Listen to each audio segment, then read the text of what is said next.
site when I had my skin graft. They had to take skin and put it over here, so it's healing. But you can get an idea of why we do this. Muscle flexing in your knee, and then in your thigh.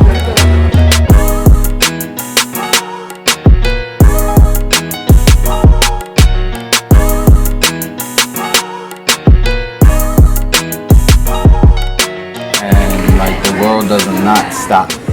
So nobody's gonna sit around and feel pity for you and say, oh, you can only get so many I'm sorry what happened to you. So after that it's like, alright, what are we gonna do now? But personally, my goal really to get to my kids' graduation is what's driving me right now. Yeah, about a month, June 15th, I would want to be able to wheel or crutch myself in it, and that was my goal immediate.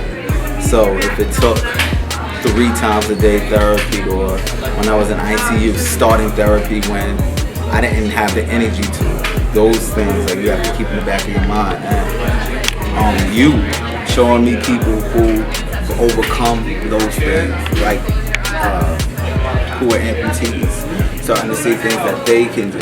So a lot of that stuff helped. Like my passion to, my drive to win, my drive to succeed, to get back to walking, to get back to doing what everything is what it is. And people that haven't gone through this, it's hard for them to accept because they're used to gradual things, but this is an immediate change.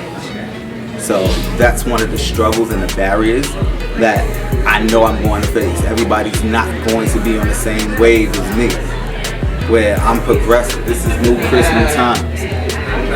It's forward progress right here. One leg up all day. But no, like I remember like everybody's so quick with amputees to tell us like, oh, you can do, your life is not going to change. You're going to be able to do everything that you used to do, blah, blah, blah. I'm like, no, that's not necessarily true. Like, I'll never be able to play basketball again the way. See, that was my thing. I was a big basketball player. I can't play it the way I used to play. I can't. And I won't play if I can't. And everybody's like, oh, but there's wheelchair. I'm like, no, you don't understand. Yeah. Like, and I'm a competitive person. I like playing. I will never be able to run up and down the court again. That, when I found that out, threw me for a loop, and I couldn't. Like, I cried. That was probably one of the first times I cried because it's something that I loved and I knew I would never be. I told my mother, and exactly like a mother. Wow, you what you said, it's like you said the same exact thing I did. Because I was such a basketball. I mean, I played high school. I had offered to play college. I coached. Yep. And everybody's like, well, you could still, like, same thing. You could do it in a wheelchair. You could do that. It's like, you don't understand. If I can't play the way I used to, and I was always small, short like you, so I'd go in with the big boys and bang them. Yep, the heart of a lion. Right, the heart of a lion. And I paid the price with injuries and all that, but that's the player I was.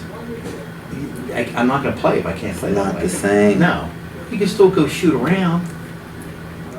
People will never understand fully like what we're going through because this is a lifetime process. Right. The only person that understands is another amputee. Is another amputee, exactly. Right. Like you can come in Ashley. Like nobody will understand it because it's like I will forever be processing this, whereas you've already, after a certain amount of time, have drawn conclusions, have already made up in your mind, this is the life, this is what I need to do to accept this life, this is what I need. Like, and my mind is forever trying to process new things, new ways to live. This is a lifestyle change. So that's why I said we want to go from A to C instead of going, you got to go through B first, you know? Yeah. And that's what I'm trying to tell you. It's hard because I'm the last person to tell you about patience, but it's a process and it takes time. It took me a good year before I was really, zip around, do what I wanted, drive, go everywhere, walk 5 miles a day, but if the person was this way when they had 2 legs, they're going to be the same way just because they had 1 less leg. They're still, if you want to crawl in the cars and take the whole thing apart, you're still going to want to do that after you lost your leg. Yeah. I mean, whatever you were into before, you're still going to want to do it Everything. you know, you're still going to give it your best, you know. The humor has gotten me through.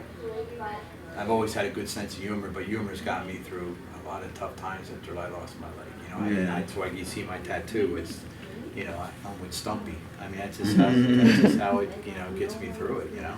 Yeah. There's a lot of frustration.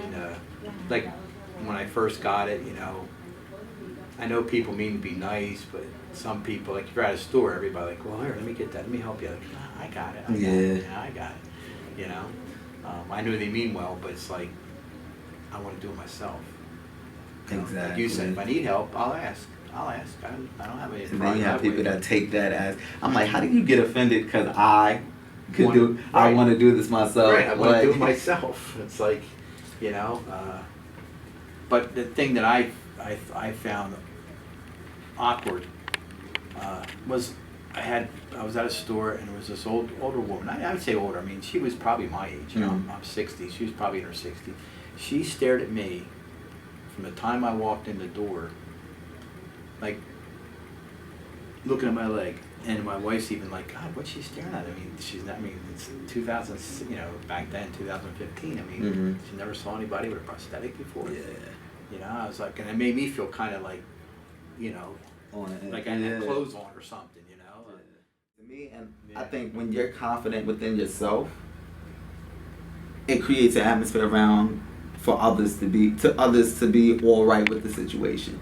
Like when my friends first visited, I made sure I was lively and I showed them that I was all right, so that they're not on edge and they're not somber. It's not a gloomy mood and things like that.